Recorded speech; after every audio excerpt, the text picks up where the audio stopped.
আসসালামু আলাইকুম, hello viewers, আশা করি আপনারা সবাই ভালো আছেন। তো আজকে ভিডিওতে মূলত শেয়ার করব আপনাদের সাথে আপনাদের এই তো 2024 সালে ভাষা পারদর্শীতে আবেদন, লটারি হোক বা ভাষা পারদর্শী হোক, যে কোনো সালই হোক, আমাদের অনলাইনে কিন্তু আবেদন করতে গেলে পাসপোর্টের স্ক্যান কপি এবং ছবির স্ক্যান কপি এখানে আবেদনের এখানে সংযোজন করতে হয় এবং এটা একটা নির্দিষ্ট কিন্তু মাপ থাকে।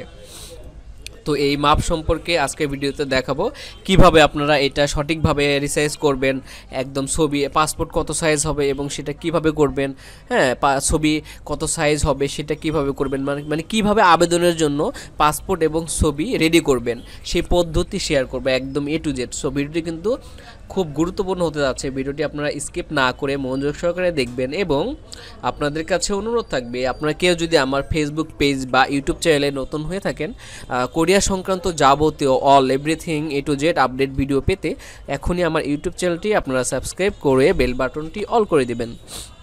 তো চলুন আমরা বেশি কথা না বলে মূল আলোচনায় ফিরে যাই। তো অ্যাট ফার্স্ট আমরা দেখেন এই তো কোরিয়ান যে সার্কুলারটা আছে এরকম একটা সার্কুলার দিবে, তারপরে আমাদের ছবি এবং পাসপোর্ট রিসাইজ করতে হবে। সো আমরা তার জন্য একটা বয়েসেল কিন্তু একটা নির্দিষ্ট একটা ফরম্যাট কিন্তু অলরেডি দিয়েছে, আমি সেটা আলোচনা করব এবং দেখাবো কিভাবে এটা করবেন। তো অ্যাট ফার্স্ট দেখেন আমাদের এইখানে যেটা বলা আছে 270 বাই 349 পিক্সেল ছবি হতে হবে এবং 14 কেবির নিচে হতে হবে। এটা ছবির মাপ, ঠিক আছে, 270 বাই 349 পিক্সেল এবং 14 কেবির নিচে। সো এইটা কিভাবে করবেন এইটা দেখাবো এবং আমাদের পাসপোর্ট হতে হবে 600 বাই 403 পিক্সেল 60 কেবির নিচে।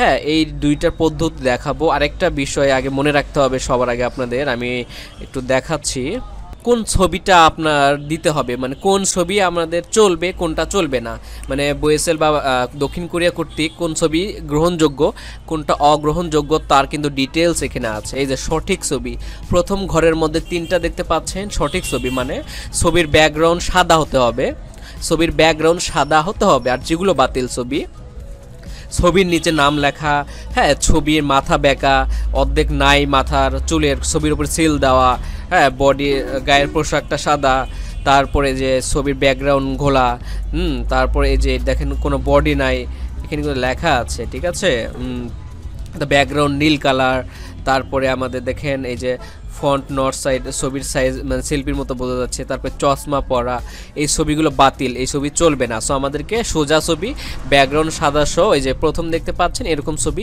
নিতে হবে, ঠিক আছে, ক্লিয়ার। তো এখন আমরা যাব কিভাবে আপনি এটা করবেন। তো ফার্স্ট আমি বলে দিব তারপরে দেখাই দিব। হ্যাঁ, তো আমাদের ছবির রেজুলেশন অবশ্যই 300 হতে হবে। তো ফার্স্টে আমরা এটা অ্যাডোবি ফটোশপে নিয়ে যাব, আর নেওয়া যাওয়ার পরে দেখেন ছবির ব্যাকগ্রাউন্ড অবশ্যই সাদা বা করে নিতে হবে, সাদা থাকতে হবে, সাদা না থাকলে সেটা করে নিতে হবে।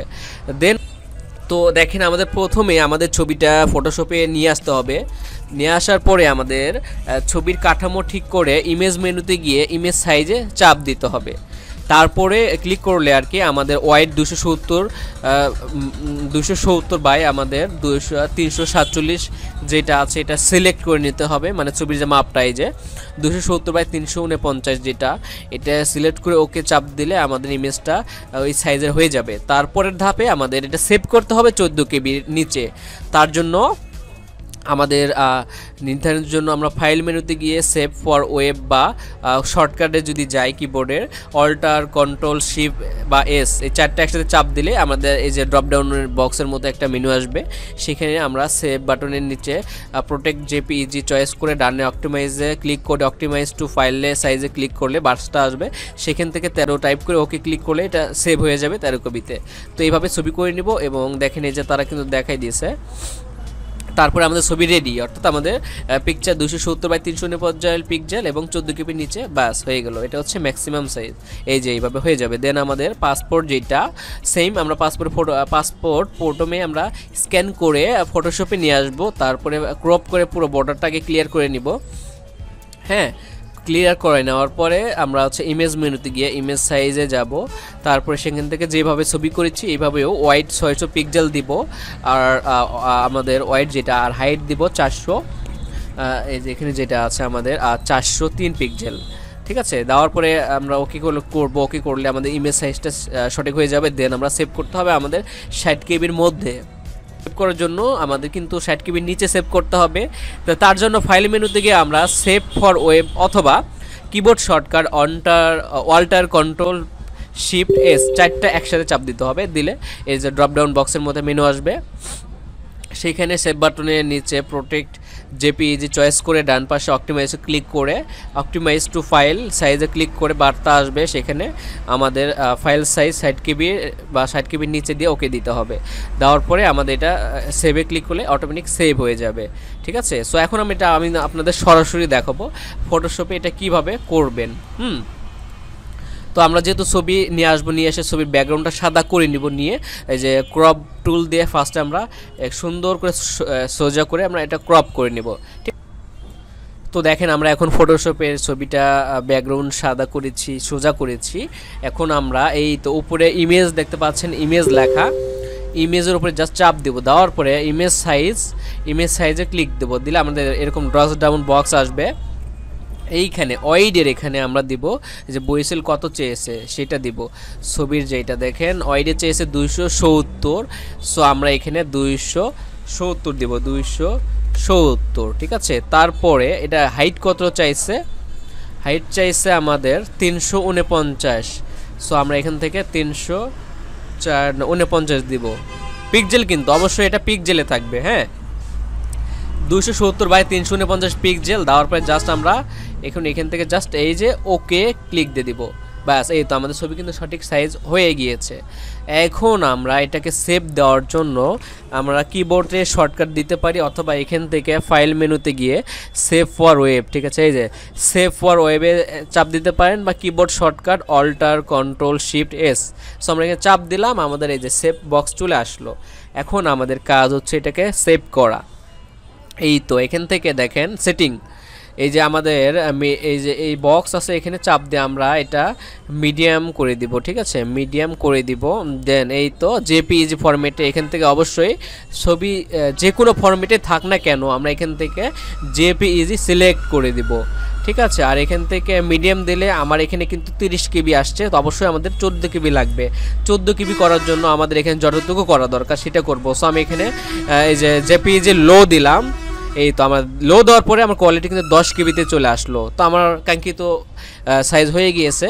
তখন আমরা এখান থেকে জাস্ট কি করতে পারি, সেভে চাপ দিয়ে দিব। ঠিক আছে, সেভ দিয়ে চাপ দিয়ে আমরা যে ডেস্কটপে নাম দিতে পারেন ফাইলের একটা, হ্যাঁ নাম দিতে পারেন। সো আমরা একটা নাম দিয়েছি, দেওয়া জাস্ট সেভে ক্লিক করে দিলাম। বাস, ছবি শেষ, আমাদের ছবি কিন্তু কমপ্লিট। এখন আমরা পাসপোর্ট করব। পাসপোর্ট সেম স্ক্যান করার পরে ফার্স্টে যে ক্রপ টুল দিয়ে ক্রপ করে নেবেন, সঠিক মাপে একদম সুন্দর করে ক্রপ করে নেওয়ার পরে আমাদেরকে ওই যে প্রথমের মতো ইমেজে যাব, ইমেজ সাইজে যাব।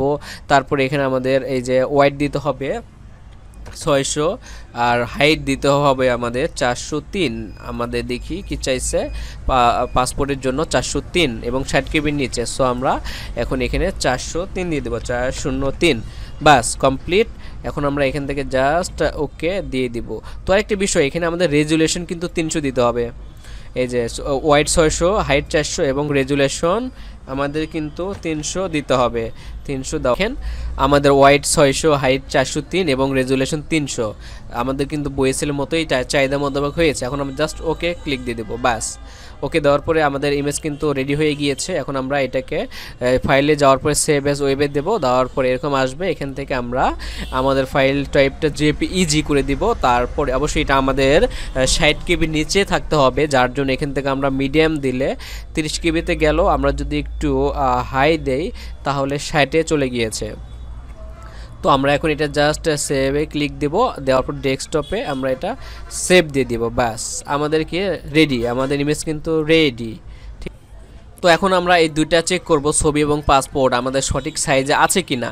সো আমরা এই জন্য পাসপোর্টে চাপ দিয়ে এখান থেকে প্রপার্টিসে ক্লিক দেবো। দেওয়ার পর এখান থেকে ডিটেলসে যাব। যাওয়ার পর দেখেন এখানে লেখা আছে এই যে ডাইমেনশন 600/403, ওয়াইড 600 আর হাইট 403। ঠিক আছে, আর আমাদের ডিপিআই 96 আর এটার সাইজটা হচ্ছে আমাদের কত আছে এখানে একটু দেখাই, আমরা নিচে পাবো।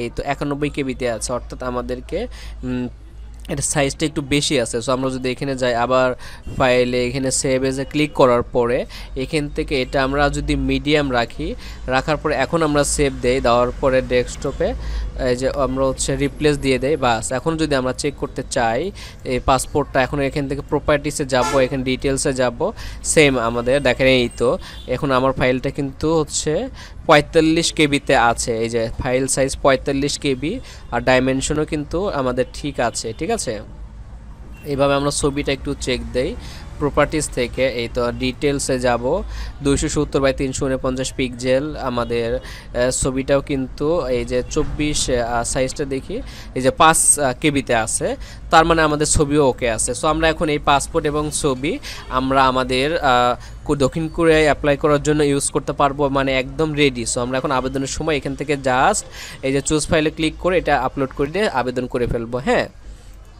তো এই হচ্ছে আমাদের দক্ষিণ কোরিয়ার জন্য ছবি এবং পাসপোর্ট রিসাইজের ডিটেলস। আশা করি বুঝতে পেরেছেন। যদি বুঝতে অসুবিধা হয় ভিডিওটি আরেকবার দেখবেন, তারপরেও না বুঝে থাকলে অবশ্যই কমেন্টে লিখবেন এবং ভিডিওটি ভালো লাগলে বেশি বেশি শেয়ার করে অন্যদের দেখার সুযোগ করে দিবেন। তো আজকের মতো এই পর্যন্তই। আসসালামু আলাইকুম।